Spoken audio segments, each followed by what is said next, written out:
বাড়ি বানাচ্ছেন? তাহলে কলাম ঢালাইয়ের আগে এই জিনিস অবশ্যই ইঞ্জিনিয়ার দিয়ে চেক করান। না হলে পরে আফসোস করতে পারেন। আপনি হয়তো দূর থেকে দেখে বলবেন, কলম তো সোজাই মনে হচ্ছে। কিন্তু চোখে দেখে সবসময় কি বোঝা যায় কলম ভার্টিক্যাল আছে কিনা?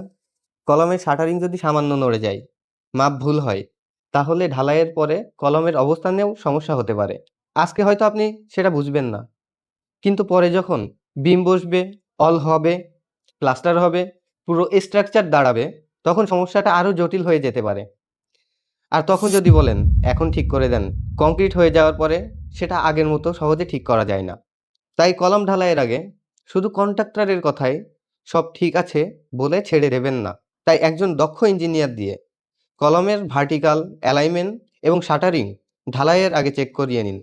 কারণ ঢালাইয়ের আগে ইঞ্জিনিয়ারের একটা চেকের খরচ কম। কিন্তু ঢালাইয়ের পরে ভুল ঠিক করার খরচ অনেক বেশি হতে পারে।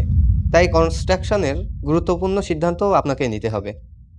এমন আরও গুরুত্বপূর্ণ কনস্ট্রাকশন টিপস পেতে চ্যানেলটি সাবস্ক্রাইব করুন।